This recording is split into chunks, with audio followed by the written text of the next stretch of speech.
మన నిజామాబాద్ లో కేవలం 6,550 రూపాయలకి స్వచ్ఛమైన నీటి సర్వీస్ ని Cygnus SR aqua solution AMC services అందిస్తోంది.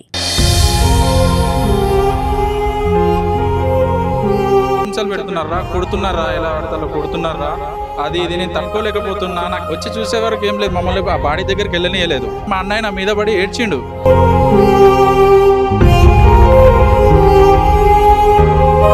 నా కొడుకునైతే కొట్టేసాను పిర్రయ్య, నాకు తెలుసా.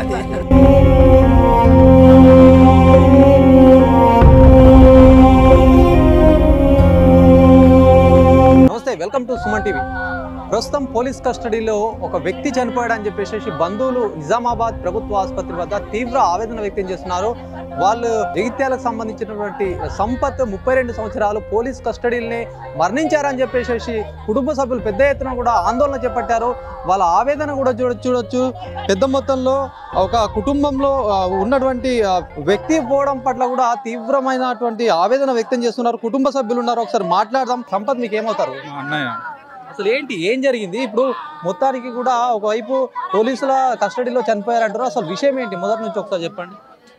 4వ తారీఖు మా అన్నయ్యని అరెస్ట్ చేసిరు. ఇక్కడ హార్మోన్ నిజామాబాద్ సంబంధించిన ఎవరో క్యాండిడేట్ వాళ్ళు కాల్ చేసి ఇట్లా కంప్లైంట్ ఇచ్చారంటే ఆ రోజు 4వ తారీఖు వచ్చి మా అన్నయ్యని అరెస్ట్ చేసి అక్కడనే జైతల్నే ఇన్వెస్టిగేషన్ అంతా చేసేసి నైట్ ఏమో రిమాండ్ చేసుకున్నారు. జైల్లో రిమాండ్ చేసుకుని 10 డేస్ తర్వాత, అంటే 10 డేస్ అంటే 11కు కస్టడీ, మళ్ళీ జైలు నుంచి కస్టడీ తీసుకున్నారు. కస్టడీ తీసుకొని ఆ రోజు నైట్ చాలా కొట్టిరు అని చెప్పి మా అన్నయ్య నాకు నిన్న చెప్పాడు. చాలా కొట్టిరు, అది చేసిరంటే నిన్న ఆ నైట్ కస్టడీ తీసుకొని చాలా కొట్టి నిన్న మళ్ళీ ఇన్వెస్టిగేషన్ అని చెప్పి మళ్ళీ మా ఆఫీస్కి వచ్చారు. అక్కడ మా స్టాఫ్ కాల్ చేస్తే నేను వెళ్ళాను. అక్కడికి వెళ్తే మమ్మల్ని పొద్దున 12కి వెళ్ళినాం. మమ్మల్ని కలవనియలేదు. కలవనియకపోతే సాయంత్రం 5:30కేమో మమ్మల్ని కలవనిచ్చారు. కలవనిచ్చినాక మా అన్నయ్య మా తమ్ముని వస్తారన్నమాట. నేను లోపడే విన్నాను. నేను నెల్లూరుతోటే మా అన్నయ్య నా మీద పడి ఏడ్చిండు. కంప్లీట్ ఏడ్చేస్తున్నాడు. ఏమంది అన్నయ్య, ఎందుకు ఏడుస్తున్నావు అంటే, నన్ను చిత్రహింసలు పెడుతున్నారా, కొడుతున్నారా, ఎలా పడతారో కొడుతున్నారా, అది ఇది నేను తట్టుకోలేకపోతున్నా, నాకు ఏమయ్యేది తెలియదు, నువ్వే చూసుకోవాలని అని చెప్పి మా అన్నయ్య నాకు చెప్పిండు. నిన్ను ఎందుకు కొడతారని, కొట్టే హక్కు లేదు కదా, నేను మాట్లాడుతా అంటే నువ్వు మాట్లాడకరా, నువ్వు మళ్ళీ ఆ మాట చెప్తే మళ్ళీ నన్ను అడిగి వెనక మళ్ళీ కొడతా అని చెప్పి బెదిరించిండ్రా. ఎవరికి చెప్పొద్దని కూడా చెప్పిండు. నువ్వు కొట్టిన విషయం ఎవరికి చెప్పొద్దని కూడా చెప్పిండు. నువ్వు మళ్ళీ అక్కడ అనకరా అని చెప్పి మా అన్నయ్య నాకు అన్నాడు.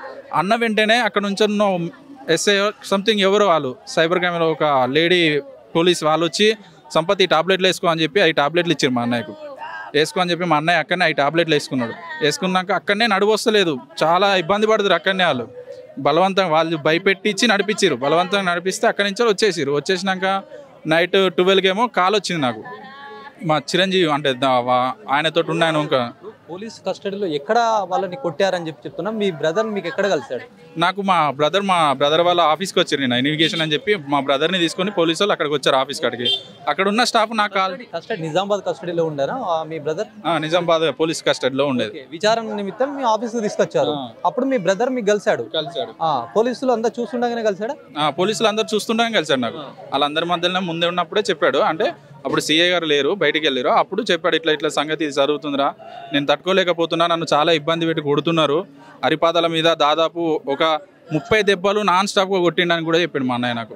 30 దెబ్బలు నాన్ స్టాప్గా అరిపాదాల మీద 30 దెబ్బలు కొట్టిండని చెప్పి చెప్పిండు నాకు. చూసారా మరి ఆ పాదాలని కూడా అబ్జర్వ్ చేశారా? చూసాం, కమిలిపోయి ఉన్నాయి అక్కడ. మళ్ళీ ఈ విషయం బయట చెప్తే మళ్ళీ కొడతా అని చెప్పి బెదిరించిండ్రా, ఎక్కడ చెప్పకు, నేను వస్తా, నువ్వు జాగ్రత్త అని చెప్పి మా అన్నయ్య ఇచ్చారు. నైట్ 12కేమో ఫోన్ వచ్చింది, ఈ జబ్బు పెయిన్ వస్తుందని చెప్పి మా వదిన కాల్ చేస్తే. లాస్ట్ మీరు ఎప్పుడు అక్కడ ఆ టైంలో, అంటే మీరు ఇప్పుడు మీ బ్రదర్తో మాట్లాడినప్పుడు టైం ఎంత అయింది? అప్పుడు ఎగ్జాక్ట్గా 5:30 ఈవినింగ్ 5 or 5:30లో ఎగ్జాక్ట్ అయింది. ఓకే, ఎప్పుడు వెళ్ళిపోయారు అక్కడ నుంచి వాళ్ళు హాఫ్ అన్ అవర్ 6:30కి వెళ్ళిపోయారు అక్కడ నుంచి. వాళ్ళు వెళ్ళిపోయాక నేను వెళ్ళిపోయాను ఇంటికి. మందులు మీ బ్రదర్కి మందులు ఇచ్చారంటున్నారు కదా, అవి ఏ టైంలో ఇచ్చారు? అదే 5:30 ఆ లోపే ఇచ్చారు. నాతో మాట్లాడేటప్పుడే తెచ్చి ఇచ్చారు. అసలు ఏం మందులు ఇచ్చారు? నార్మల్ టాబ్లెట్లు ఇచ్చారు, 5 టాబ్లెట్లు. ఏమో కొట్టారు కదా, పెయిన్కి ఏమన్నా ఇవ్వచ్చు అని నేను అనుకున్నా. అది లేదా మరి ఏం టాబ్లెట్స్? అసలు బాగానే ఉండే అని చెప్పి మెడికల్ టెస్ట్లు అన్నీ చేస్తారు, చేస్తే అప్పుడు బాగానే ఉండే, మళ్ళీ అసలు అట్లాంటి బాగా ఉన్న క్రమంలో మళ్ళీ టాబ్లెట్లు ఎందుకు ఇవ్వాల్సి వచ్చిందంట? నేను అదే మేము అడిగితే, మీకు చెప్పాలా, నీకు ఏం అవసరం ఇక్కడ నుంచి వెళ్ళు అని చెప్పి బెదిరించారు మమ్మల్ని. అడిగాం టాబ్లెట్లు ఎందుకు వేస్తున్నారంటే, మీకు చెప్పాలా, అవసరం లేదు, ఇంకా వెళ్ళండి అని చెప్పి మా బావ అడిగితే మా బావని బయటకు పంపించేశారు. అప్పుడే వెంటనే పంపించేసినాక మేము ఇంటికి వెళ్ళిపోయాం. మళ్ళీ నైట్ 12కేమో కాల్ చేశారు. ఇక్కడ ఉన్న స్టాఫ్ పోలీసు వాళ్ళు కాల్ చేసి, ఇట్లా మీ అన్నయ్యకి ఇట్లా భుజం పెయిన్ వస్తుంది, ఇట్లా ఇది సంపద ఇట్లా జరుగుతుందంటే, ఎందుకు అట్లా జరుగుతుంది, మా అన్నకి ఏ ప్రాబ్లం లేదని చెప్పి నేను మాట్లాడినాక మళ్ళీ 1 కేమో కాల్ చేసి మీ అన్నయ్య అంటే ఇక్కడ ఉన్న ఇంకో మా అన్నయ్యతో ఉన్న వాళ్ళ తమ్ముడు దండుగుల చిరంజీవి ఫోన్ చేసి అంటే సీఏ వాళ్ళ ఫోన్ తీసుకొని చేసి ఇట్లా మీ అన్నయ్య హార్ట్ స్ట్రోక్ నుంచి చనిపోయాడు అని చెప్పి వాళ్ళ అన్నయ్య చెప్తే వాళ్ళ అన్నయ్య నా చెప్పుడుతోటి మా వాళ్ళని అందరిని తీసుకొని ఇక్కడికి వచ్చినాం. ఏ టైంలో వచ్చారు మీరు? మేము అక్కడ 1:30 స్టార్ట్ అయినాం, ఇక్కడికి వచ్చే వరకే 5 అయిపోయింది. మీ కాల్ ఎప్పుడు వచ్చింది? ఇట్లా ఇట్లా జరిగింది, చేతు పెయిన్ ఉంది, లాగుతుంది అని 12కి వచ్చింది కాల్. 12:10 వచ్చింది. మీకు అప్పుడే చేశారా? ఇంకా మళ్ళీ ఏమైనా కాల్? మళ్ళీ 1 అవర్ తర్వాత డెత్ అయింది అని చెప్పి మళ్ళీ ఫోన్ చేశారు. ఎవరు? పోలీసులే చేశారు. పోలీసులు వాళ్ళు అంటే వాళ్ళు అక్కడ ఉన్న ఇంకో క్యాండిడేట్, కస్టడీలో ఉన్న ఇంకో క్యాండిడేట్ తోటి ఫోన్ చేయించారు. మేము అప్పుడు వచ్చేసాం. ఇప్పుడు ఏంది వచ్చి చూసేసరికంటే అసలు మీకు ఎట్లా అనిపించింది? వచ్చి చూసే వరకు ఏం లేదు, మమ్మల్ని ఆ బాడీ దగ్గరికి వెళ్ళనియలేదు. మేము అక్కడనే ఉన్నాం, అక్కడనే ఏడుస్తున్నాం. తర్వాత అక్కడ ధర్నా చేసాం, అన్ని చేసినాక అప్పుడు తీసుకొచ్చి చూపెట్టారు.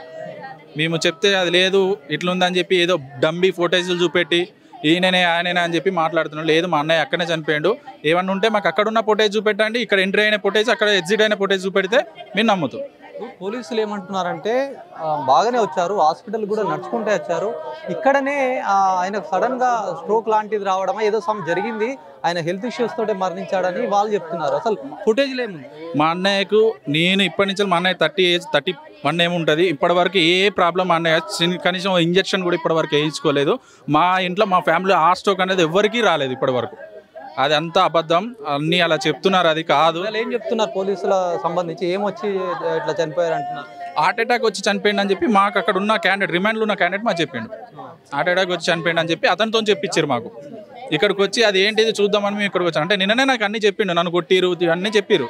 కొట్టడం వల్లనే మా అన్నయ్య ఇప్పుడు అలా అయ్యాడు. కొట్టడం వల్ల, కేవలం కొట్టడం వల్ల, అంత టార్చర్ పెట్టడం వల్ల మా అన్న ఇట్లా అయిపోయాడు. ఇప్పుడు అసలు మీ అన్నయ్యని కస్టడీలోకి ఏ రోజు తీసుకున్నారు? అసలు వీళ్ళు ఎవరు కంప్లైంట్ చేశారు అసలు?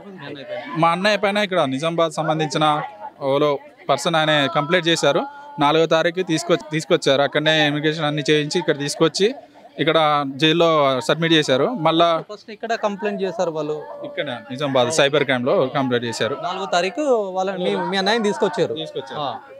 తీసుకొచ్చి ఇక్కడికి వచ్చినాక జైల్లో సబ్మిట్ చేసినాక మొన్న 11కు మళ్ళీ జైలు నుంచి మళ్ళీ కస్టడీ తీసుకున్నారు. వీళ్ళు తీసుకున్న నైట్ కొట్టారని చెప్పి నాకు చెప్పాడు మా అన్నయ్య. చాలా కొట్టారు, నన్ను ఇబ్బంది అవుతుంది, నేను నడవలేకపోతున్నా, చాలా ఇబ్బంది అనిపిస్తుంది నాకు, అది ఇది అని చెప్పి చెప్పాడు మా అన్న. ఇప్పుడు మీ అన్నయ్య అక్కడ ఒక కన్సల్టెన్సీ నిర్వహిస్తుండే, మళ్ళీ ఈ క్రమంలోనే కొంతమంది మోసపోయారు అని చెప్పేసి గతంలో కూడా కంప్లైంట్ చేశారు. మీ అన్నయ్య పైన కేసులు సైతం ఉన్నాయని చెప్పి చెప్తున్నారు. అవి కంప్లైంట్ ఏమున్నా చీటింగ్ కేసు, మరీ ఇంతలా అయితే అది కాదు. ఏదో చీటింగ్ కేసు ఎన్నో చేస్తున్నారు, చిన్నపిల్లలు రేప్ చేస్తున్నారు. అలాంటి వాళ్ళని ఇసిపెట్టి ఈ చిన్న 10-20 వేలకు ఆశపడి చేసుకునే బతుకు మీద ఇంత చేసి ఒక పర్సన్ని చంపేసుడు అంటే ఇది చాలా దారుణం. పోలీసులు ఇదంతా మభ్య పెట్టడానికి ఇవన్నీ మాటలు మాట్లాడుతారు. మా అన్నయ్యకి 2 ఆడపిల్లలు, 2 మగపిల్లలు. ఇప్పుడు ఆమెకు ఆధారు ఎవరు లేరు, ఆమెకు ఆధారు. మా బాధ అది. మాకు ఏదన్నా గవర్నమెంట్ నుంచి ఏదన్నా మాకు ఇప్పించగలరని చెప్పి మేము బాధ. అలానే మా అన్నను ఎవరైతే కొట్టి చంపి ఈ పోలీసులు ఉన్నారో వాళ్ళ మీద పక్కా చర్యలు తీసుకోవాలి, వాళ్ళని రిమాండ్ పంపాలి, వాళ్ళు కూడా జైలు శిక్ష అనుభవించాలి. చూడొచ్చు, వాళ్ళ కుటుంబ సభ్యులైతే తీవ్ర ఆవేదనలో ఉన్నారు, తీవ్ర ఆందోళన ఉన్నారు. ఒక వ్యక్తి పోలీసు కస్టడీలో, అంటే బాగా ఆరోగ్యంగా మంచిగా ఉన్నటువంటి వ్యక్తి సంపత్, ఈ సంపత్ కూడా సడన్ గా పోలీసులు అదుపులో తీసుకొని జగిత్యాలకు వచ్చారు. జగిత్యాలలో కూడా వాళ్ళ అన్నయ్య కూడా చాలా ఏడుస్తూ చెప్పాడని చెప్పేసి ఒకవైపు ఆయన చెప్తున్నాడు, తనని పోలీసులు తీవ్రంగా కొట్టారు, కాళ్ళపైన కూడా కొట్టడం వల్లే తాను ఏం జరుగుతుందో తెలియని పరిస్థితిలో ఉందని చెప్పి వాళ్ళు అన్నారు. వాళ్ళ తల్లి ఉంది, వాళ్ళ ఆవేదనతో రోధిస్తున్నారు. మాట్లాడదాం, వాళ్ళు ఏం చెప్తారు. అమ్మా, ఏం జరిగిందమ్మా? ఫస్ట్ అటు నుంచి ఎవరో పంపిన వాళ్ళు వచ్చిర్రట అయ్యా. ఆయన నా కొడుకు మీద కేసు పెట్టిర్రట. కేసు పెట్టిర్రు కానీ జగిత్యాలనే నైట్ 12 గంటల దాకా ఉంచిర్రయ్యా. కేసు అయిందని ఆడ నుంచి తీసుకుపోయి నిజామాబాద్ జైలు వేసిర్రయ్యా. నిజామాబాద్ జైలు వేసినాక 8 రోజులకు మేము చూడనీకి పోయినామయ్యా. మూల ఖాతా తీసుకున్నాం, చూసినాం, వచ్చినాం, మంచిగానే ఉన్నామ్మా అన్నాడు. మంచిగా ఉండు కొడుక, భయపడకన్నాం. అంటే ఒక్కడు కాదు, వాళ్ళ సటుకుని నా కొడుకుని ఇద్దరిని పట్టుకపోయారు. 2 ఉన్నారు అలా. 2 మంచిగా ఉండు కొడుక, ధైర్యం చేయకూడదు కొడుక, మళ్ళీ బెయిల్ తీసుకొని వస్తాం, మీరు భయపడకూడదు కొడుక అని చెప్పినాం. చెప్పినాక సరే అమ్మ మీరు మంచిగా ఉండురమ్మా, నా చిన్న పిల్లలు మంచిగా చూడురమ్మా, నేను తొందరగా నస్తా అని చెప్పిండ్రు. సరే కొడుక అన్నాం, ఇంటికి వచ్చినాం. అట్లా 8 రోజులు గడిచిపోయింది. బుజారం నాడు సాయంత్రం తీసుకొని వచ్చిరట. మొన్న పోయిన బుజారం నాడు సాయంత్రం జైలు నుంచి టౌన్కు తీసుకొచ్చిరట, ఈ నిజామాబాద్ టౌన్కు. తీసుకొచ్చి నిజామాబాద్ టౌన్ లేచి 3 రోజులు కొట్టిర్రట. 3 రోజులు చిత్రహింసలు పెట్టారు. కొడుకు మీతో మాట్లాడాడమ్మా ఇట్లా పోలీసులు కొట్టారని చెప్పి? చెప్తాను సార్, మాకు తెలియదు, ఇక్కడ కొట్టేది తెలియదు, ఇక్కడ ఏం ఆయన నరకం పెట్టేది ఏం తెలియదు, మాకేం తెలియదు. 2 ఉన్నారు కదా అని మేము ధైర్యంగా ఉన్నాం. అయితే పోయి ఆడ ఆఫీసులో అన్నీ చెక్ చేయాలి, ఆఫీస్కి పోవాలని అన్నారు అని వాళ్ళు వెళ్ళేది కూడా మాకు చెప్పలే అయ్యా. అందులో ఉంటారు కదా వాళ్ళు ఆఫీస్ బాయ్లు ఉన్నారు, ఇద్దరు ఆడపిల్లలు ఉన్నారు అయ్యా. ఆ ఆడపిల్లలకు మేము వస్తున్నాం ఆఫీసులు ఉండరు అని చెప్పిరట. వాళ్ళు ఆఫీసులే ఉన్నారయ్యా. వీళ్ళు వచ్చిండ్రు ఆడ 3 గంటలకు నైట్ తెచ్చి ఈ టౌన్లో వేసి ఈ టౌన్లోనే కొట్టి వాళ్ళని బాధ పెట్టి మళ్ళా సాయంత్రం 3 గంటలకు తీసుకొచ్చి జగిత్యాల అప్పచెప్పిర్రయ్యా. మేము జైలు నుంచి వచ్చిర్రు అనుకున్నాం, మాకేమెరకయ్యా. ఆడ అప్పచెప్పినాక మమ్మల్ని లోపలికి పోనీయలే, గపా ఆఫీసులో కురికిర్రు. ఆఫీస్ అంతా చెక్ చేసిర్రు. మమ్మల్ని అందరినీ, నా కోడళ్ళని, నన్ను, నా పిల్లలందరూ బయటలో కూర్చొని మేము బయటనే కూర్చున్నాం. 3 గంటలు ఎత్తికిర్రయ్యా. 3 గంటలు ఎత్తికిర్రు. 6:30 అయింది. 6:30 దాకా మమ్మల్ని లోపలికి రానియలే. సరే మంచిది, మమ్మల్ని ఇంకనన్నా మాట్లాడనిస్తారా లేరా మేడం, మా కొడుకుని మాట్లాడుకుంటాం మేడం, మాకు అక్కడ అద్దాలల్లా మాకు ఏమిన వాళ్ళే, మేము మంచిగా మాట్లాడుకోలే, మేము ఏందన్నా మాట్లాడుకుంటాం మేడం అని మేమంతా పోయినాం సార్. పోతే ఆగురు అన్నారు. మేము తల్లులము, అత్త, పెళ్ళాలు, ఇగో ఈమె తల్లే, ఇలా దూరపోళ్ళు ఎవరు లేరు మేడం అన్న. సరే మాట్లాడుకోపోరమ్మన్నాడు. మేము పోయినాం.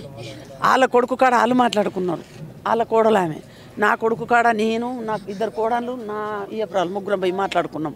పిల్లల్ని కొంట పోయినాం, 4 నా కొడుకు, చిన్న పిల్లలే. కొంట పోయి ఆయన చేతికి ఇచ్చినాం. కూర్చున్నాడు. కూర్చొని ఏమైంది కొడుక అని ఇదంతా దువ్వినా, ఎట్లనే ఉన్నావు కొడుక, ఏమో తెల్లగా కనబడుతున్నావు, పచ్చ ఏమైంది కొడుక అన్న. నాకేం కాలే అమ్మ అన్నాడు ఫస్ట్. అన్నాక నువ్వు అబద్ధం చెప్తాను కొడుక, నువ్వు ఎట్లనో ఉన్నావురా, నాకు ఎట్లనో కనబడుతున్నావు అన్న. అంటే ఏం కాలే అమ్మ అన్నాడు. మళ్ళీ ఏం చేసిండు, ఏడ్చిండు కొడుక. నన్ను చూసి నా కొడుకు ఏడ్చిండు, ఆగలే. ఇక ఆడ అబద్ధం చెప్పిండు కానీ చెప్పరాలే, ఆగలే. దడుగు అని ఏం చేసిండు, అమ్మ నన్ను బాగా కొట్టిర్రమ్మ, నన్ను నిజామాబాద్ జైలుకి వెళ్ళి తీసుకొచ్చి నిజామాబాద్ టౌన్ లేచి బాగా కొట్టిర్రమ్మ, నన్ను 20-30 దెబ్బలు బాగా కొట్టిర్రమ్మ, నన్ను బాగా కొట్టిర్రి అమ్మ అన్నాడు. అయ్యో కొడుక, నిన్నెందుకు కొడతారా, నువ్వు జైలు ఉన్నావు, నిన్ను మొత్తుకోనికి అధికారం లేదు కదా, నిన్నెందుకు కొడతారు జైల్లో, ఎట్లా కొట్టిరు కొడుక అని అడిగిన. అమ్మ నన్ను జైలు నిజామాబాద్ జైలుకి వెళ్ళి కస్టడీలోకి తీసుకొని స్టేషన్ తీసుకొచ్చిర్రమ్మ. స్టేషన్లోనే బుజారన్నాడు సాయంత్రం తెచ్చిన వాళ్ళు 3 గంటల దాకా టార్చర్ పెట్టిర్రమ్మ. 3 గంటలకు ఆఫీస్కు తీసుకొని వచ్చిర్రమ్మ. 3 గంటల వరకు అని చెప్పిండు అయ్యా నా కొడుకు అని చాడ చావలే అయ్యా. ఓ అమ్మ, ఇవన్నీ నేను ఒప్పుకున్నమ్మా, నేను కట్టుకుంటా వచ్చిన వాళ్ళకు నేను వాళ్ళకు రూపాయి నేను ఎగగొట్టనని చెప్పిండట నా కొడుకు. అన్ని ఒప్పుకున్నాడట. అమ్మ మేడంకి అన్ని చెప్పమన్నది, చెప్పిన అన్ని ఒప్పుకున్నది మేడం. అమ్మ ఇక నేను ఇవన్నీ చెప్పిన కాబట్టి నన్ను మళ్ళీ ఏం చేస్తారా అమ్మ తీసుకపోతే అన్నాడు. కొడుక గట్ల అన్నప్పుడు నేను అడుగుతారా అన్న. అమ్మో నువ్వు అడిగితే మళ్ళీ నన్ను కొడతారమ్మ, వాళ్ళు కొడతానన్నారు, అయ్యి కొట్టిందన్న ముచ్చట అక్కడ వెళ్తే మళ్ళీ కొడతామన్నారట. అన్నం వల్లే నా కొడుకు భయానికి నన్ను చెప్పనీయాలి అయ్యా. మళ్ళీ నా కొడుకులు నేడ కొడుతురా అనుకున్నా అయ్యా. నేను గిట్లా చంపేస్తారని నాకు తెలియదు. అయ్యో నా కొడుకుని కొట్టి చంపేసిర్రు అయ్యా, నా కొడుకుని దెబ్బలు బాగా కొట్టిర్రయ్యా, నా కొడుకు నన్ను గుండె కత్తుకొని ముద్దు పెట్టుకున్నాడు అయ్యా. నేను గట్లా అనుకోలే అయ్యా. నా కొడుకు టీలాగా చూసిండు అయ్యా, నా దిక్కు, నా పిల్లల దిక్కు. ఈ కొట్టిన ముచ్చటిలకే చెప్పలే అయ్యా, నాకు చెప్పిండు, ఓ పిల్లానికి చెప్పిండు అయ్యా. నిన్నెందుకు కొడతారు కొడుక అన్న. అమ్మ నన్ను బాగా దెబ్బలు కొట్టిర్రి అన్న వాళ్ళే. కొడుక నీకు దెబ్బ అంటే వరకు తెలియదు, నేను చెడాను చెంప దెబ్బ కొట్టుకొని చదువుకోలే కొడుక, నిన్ను కైకిలు కూలి చేసి నేను చదివించుకున్న కొడుక, నిన్ను చదువుకున్న కొడుక, గన్ని దెబ్బలు నిన్ను ఎట్లా కొట్టిర్రా అన్న. అమ్మ నువ్వు చెప్పితే మళ్ళీ కొడతారే అన్నాడు కొడుక. నన్ను నోరు మూపించిండు అయ్యాడ. 6:30కు తీసుకొచ్చిర్రు కొడుక. 12 గంటల వరకు చచ్చిపోయిండు అని మా కొడుకు ఫోన్ చేసిర్రు, నా చిన్న కొడుకు అయ్యా. ఇక ఏం చేసిర్రో తెలియదు అయ్యా. నా కొడుకునైతే కొట్టే చంపిర్రు అయ్యా, నాకు తెలుసు అది. నా కొడుకును కొట్టిర్రు అయ్యా. నా కొడుకు నాకు కుద్దు చెప్పిండు, నా కొడుకు నాకు కుద్దు చెప్పిండు అయ్యా. చెప్పి అమ్మ మీరు ఇట్లా ఏం జరిగిందని అడిగితే ఎవడో వచ్చి కేసు పెట్టిర్రమ్మా అని చెప్పిండు. కేసు పెట్టినాక కొట్టిండ్రట. నా అయ్యో నా కొడుకుని చంపిన చూడొచ్చు, వాళ్ళ కుటుంబ సభ్యులైతే కన్నీరు మున్నీరు అవుతున్నారు. పోలీసుల కస్టడీలోనే కావాలని నిజం ఒప్పుకో అని చెప్పేసి చిత్రవద చేశారు. ఎక్కడికక్కడ కూడా కాళ్ళపైన కొడితే కాళ్ళన్నీ కూడా పచ్చగా మారాయని చెప్పి ఆ తల్లి బాధ, తల్లి రోదన చాలా తీవ్రమైనటువంటి ఆవేదన వ్యక్తం చేస్తుంది. ఎందుకంటే పోలీసు కస్టడీలో ఉన్నటువంటి ఒక వ్యక్తి ఏదైనా జరిగితే కూడా పోలీసు నుంచి రిమాండ్ తీసుకున్నారు, పోలీసు కస్టడీలోకి తీసుకున్నారు కోర్టు నుంచి. ఈ క్రమంలో కూడా విచారణ నిమిత్తం తీసుకున్నటువంటి పోలీసులు వాళ్ళు కస్టడీలోకి తీసుకున్నాక చిత్రహింసలు పెట్టారని చెప్పేసి తల్లికి చెప్పారట. తల్లి కూడా మొదటగా ఏం చెప్పని పరిస్థితి, తల్లికి కూడా చెప్తే వాళ్ళ కుటుంబ సభ్యులు ఎక్కడ బాధపడతారని ఆ కొడుకు ఆపుకున్నారని చెప్పి ఆ తల్లి మాటల్లో వింటే నిజంగా అక్కడ ఉన్న వారి గుండె పగిలే విధంగా ఆ మాటలైతే ఉన్నాయి. తన తల్లి చెప్తుంది, చిన్నప్పటి నుంచి ఇప్పటి వరకు నేను ఒక్క చెంపదెబ్బ కూడా వేయని నా కొడుకు పైన తీవ్రంగా కొట్టినటువంటి పోలీసులు వీళ్ళంతా కూడా అసలు ఏం చెప్తున్నారు చూసి చూడగానే అక్కడ ఏదైతే తల్లిని కలిశారు, తర్వాత వాళ్ళ సోదరుని కలిశారు, వాళ్ళ సోదరుడికి కూడా ఇదే విషయం చెప్తారట. మొదటగా కొట్టలేదు అని చెప్పి తర్వాత కూడా ఆ బాధని ఎందుకంటే కొన్ని రోజులు జైలు కస్టడీలో ఉన్నటువంటి వ్యక్తి సడన్గా పేరెంట్స్ని చూసేసరికంటే ఒకేసారి కూడా ఆ లోపల నుంచి ఆ ప్రేమ, ఆ హావాభావాలు ఇవన్నీ కూడా అటాచ్మెంట్స్ అన్నీ కూడా తల్లిని చూడగానే, సోదరుని చూడగానే ఏదైతే పోలీస్ కస్టడీలో జరిగినటువంటి విషయాన్ని కూడా చెప్పొద్దు అనుకున్న సందర్భంలో కూడా ఆ మమకారాన్ని దృష్టిలో పెట్టుకొని అవన్నీ కూడా అతని ఆ నిజాన్ని బయటకు కక్కద్దు అనుకున్నా కూడా కక్కాడని చెప్పేసి వాళ్ళ తల్లి చెప్తుంది, వాళ్ళ సోదరుడు చెప్తున్నాడు. తీవ్ర చిత్రహింసలు అయితే పోలీసులు పెట్టారని చెప్పేసి వాళ్ళ వర్షన్లో చెప్తుంటే నిజంగా చాలా బాధ అయినటువంటి క్రమం అని చెప్పొచ్చు. మరి నిజానికి ఒకవైపు పోలీసులు అయితే మా కస్టడీలో కూడా ఏం జరగలేదు, దీనికి సంబంధించి హార్ట్ అటాక్ వచ్చింది, ఆయనకు అనారోగ్యంతో ఉన్నాడని చెప్పేసి ఆసుపత్రికి తీసుకొచ్చామని పోలీసులు చెప్తున్నారు. ఇదంతా కూడా ఆయన ఇప్పటి వరకు కూడా ఎలాంటి జబ్బు లేదు, వ్యాధి లేదు, ఎలాంటి ఇబ్బంది లేదు, కేవలం పోలీస్ కస్టడీలో తీసుకున్న తర్వాతనే ఇదంతా జరిగింది. అప్పటికే చెప్పారు, పోలీసుల కస్టడీలో ఉన్నాను, నాకేం జరుగుతుందో అని చెప్పేసి ఆయన భయాన్ని, ఆయన ఆందోళనని, ఆయన ఆవేదనని వ్యక్తం చేశారని చెప్పేసి కుటుంబ సభ్యులు చెప్పారు.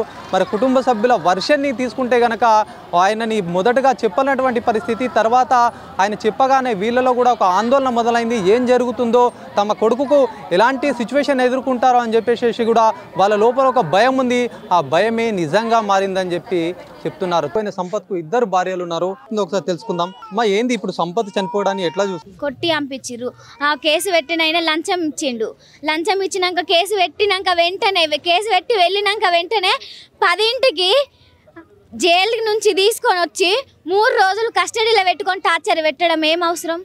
ఆల్రెడీ లోపలికి వేయిండు మనిషి, మీకు లొంగిపోయి మిమ్మల్ని ఏమన్నా దొరకకుండా ఇబ్బంది పెట్టిండా? పెట్టలేదు కదా, అట్లా పెట్టలే. మీరు పోగొడుతుంటే మీకు లొంగిపోయిండు, సరే లొంగిపోయిండు, సరెండర్ అయ్యిండు, జైల్లో ఉన్నాడు. జైలు నుంచి తీసుకొచ్చిన మనిషిని 3 రోజులు కస్టడీలోకి తీసుకొని ఎంత టార్చర్ పెడితే ఆ మనిషి అట్లా. సంపత్తో పాటు కూడా ఇంకొక ఆయన కూడా ఉన్నారు. ఆయనకు తెలుసు అన్ని నిజాలు. ప్రజెంట్ ఎక్కడ ఉన్నాడో తెలియదు, మాకు కనిపించట్లేదు. తిను మాత్రం ఈ పొజిషన్ లో ఉన్నాడని మాత్రం తెలుసు. నిన్ను 2 తీసుకొచ్చిండ్రు, ఈయన ఒక్కొని ఈ రకంగా చూపించిండ్రు. కనీసం ఆయన మరి బతుకున్నాడా, ఆయననేమన్నా వేసిండ్రా, లేకపోతే ఎక్కడ దాచిపెట్టిండ్రా, జైలుకు పంపించిర్రా, స్టేషన్లో దాచిపెట్టిర్రా, ఇంకేమైనా వేసిర్రా, ఎక్సెట్రా ఎక్సెట్రా. ఇంకేం మాకు ఎలాంటి ఇన్ఫర్మేషన్ ఇస్తలేరు ఆయన గురించి. సంపత్తో ఉన్న ఆయన నా చెల్లె భర్త తను నా చెల్లె భర్త. చిరంజీవి, దండుగుల చిరంజీవి ఎక్కడ ఉన్నాను మీకు తెలియదు. మొత్తానికైతే మీ భర్త మాత్రం పోలీసుల కస్టడీ చనిపోయారని అంటున్నారు. అవును. ఏం చెప్తా, అసలు మీకు ఎలాంటి న్యాయం కావాలని కోరుకుంటున్నారు? 2 ఆడపిల్లలు, నాకు బయటలో కష్టం అంటే తెలియదు. నన్ను అట్లా చూసుకున్నాడు తను. నాకు 2 ఆడపిల్లలు, కానీ ఆయన దృష్టిలో నాకు 3 ఆడపిల్లలు అన్నట్టు పెంచింది, నాతో సహా. బయటికి వెళ్ళకుండా నాకు ఎలాంటి న్యాయం చేస్తారో, ఈ కస్టడీలకు తీసుకున్న ఈ పోలీసు వాళ్ళు వీళ్ళు సస్పెండ్ కావాలి. ఈ కేసు పెట్టిన వాళ్ళని కస్టడీలకు తీసుకొని తను నా ముంగడికి వచ్చి నాకు ఎలాంటి న్యాయం చేస్తారో నాకు అది కావాలి. తను దేశం పంపించినందుకు నేను నష్టపోయినా అని చెప్పి ప్రాణాన్ని బలి తీసుకున్నాడు. ఇప్పుడు ప్రాణాన్ని బలి తీసుకున్నాడు. నాకు అలాంటి న్యాయం, ఆయన ఎలాంటి న్యాయం చేస్తారో ప్రాణానికి, ఆయన డబ్బు నష్టపోయినా, నేను ప్రాణం నష్టపోయినా, ఎలాంటి న్యాయం చేస్తారో తను మాత్రం ఇక్కడికి రావాలి. మొత్తానికి సంపత్కు సంబంధించినటువంటి కుటుంబ సభ్యులైతే తమకు న్యాయం కావాలని ఒకవైపు వాళ్ళు డిమాండ్ చేస్తున్నారు. పోలీస్ కస్టడీలో పోలీసుల చిత్రహింసలతోటే చనిపోయారని వాళ్ళ కుటుంబ సభ్యులైతే వాళ్ళ వర్షన్ చెప్తున్నారు. ఒకవైపు పోలీసుల వర్షన్ సైతం కూడా సుమన్ టీవీ తీసుకుంది. ఆ పోలీసులు కూడా ఏదైతే ఆయనకు ఆ స్ట్రోక్ సంబంధించినటువంటి ఇష్యూతో చనిపోయారు. ఆయనకు సంబంధించినటువంటి విజువల్స్ సైతం కూడా తమ దగ్గర ఉన్నాయని చెప్పి వాళ్ళ వర్షన్లో చెప్తున్నారు. ఏదేమైనప్పటికీ బాధిత కుటుంబానికి న్యాయం చేయాలని కూడా బాధితులు కోరుతున్నటువంటి పరిస్థితి. కెమెరా పర్సన్ జగదీష్తో శ్రీనివాస్, సుమన్ టీవీ, నిజామాబాద్.